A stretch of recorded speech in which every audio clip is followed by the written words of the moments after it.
పులుసు అండి. ఇవ్వండి బాండీలో నూనె పోసాను 2 స్పూన్లు. ఇవ్వండి దీంట్లో మినపొడియాలు వేపుతానండి. కొంచెం వేపాలండి. వేపకపోతే అవి మినపొడియాలు కొంచెం ముద్దగా పులుసులో కరిగిపోతాయండి.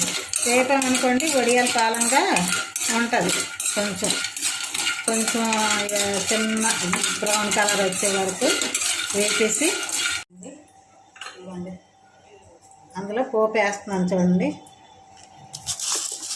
4 మెంతులు, కొంచెం మినప్పప్పు, కొంచెం ఆవాలు,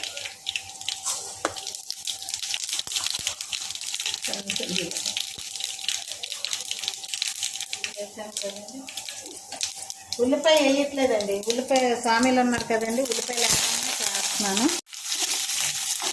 పచ్చిమిరకాయలు వేసాను కదండి, బెండకాయలు వేసానండి.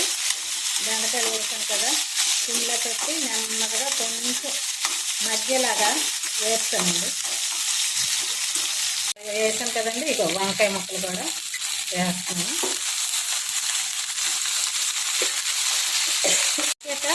టమాటా వేస్తానండి.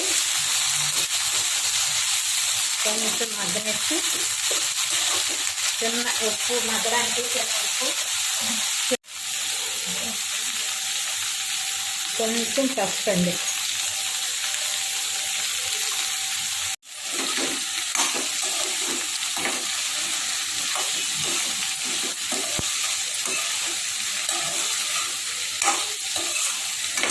ఒక 2 నిమిషాలు మగ్గాక టమాటా వేస్తానండి. మూత పెడుతున్నానండి. అందక మూత పెడుతున్నాను. ఇప్పుడు కొంచెం మగ్గింది కదండి, ఇగో మూత వేస్తున్నాను.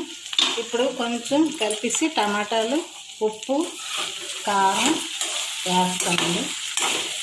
చూడండి కొంచెం మగ్గింది కదా, టమాటాలు వేస్తున్నాను. టమాటాలు వేస్తాను కదా, కారం వేస్తున్నానండి. చూడండి 1 స్పూన్ కారం వేస్తానండి. 1 స్పూను పులుపు కదండి, 1 స్పూన్ ఉప్పు పడుతుందండి. 1 స్పూన్ ఉప్పు పడుతుంది. ఇలా కలిపేసి మళ్ళీ మూత పెట్టి ఒక 5 నిమిషాల తర్వాత మగ్గాక అప్పుడు పులుసు పోస్తానండి. పులుసు తీసి ఉంచానండి. ఇదిగోండి ఇది మగ్గిన తర్వాత పోస్తానండి. వేస్తానండి. అవ పులుసు మరుగుతుంది కదా, ఇదిగోండి వడియాలు వేస్తున్నాను.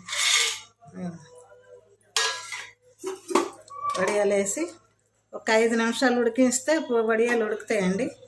అప్పుడు మళ్ళీ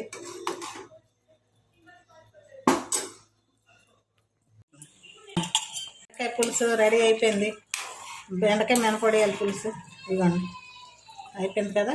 ఇవ్వండి వడియాలు కూడా ఇవ్వండి ఇలాగ అయ్యేవండి.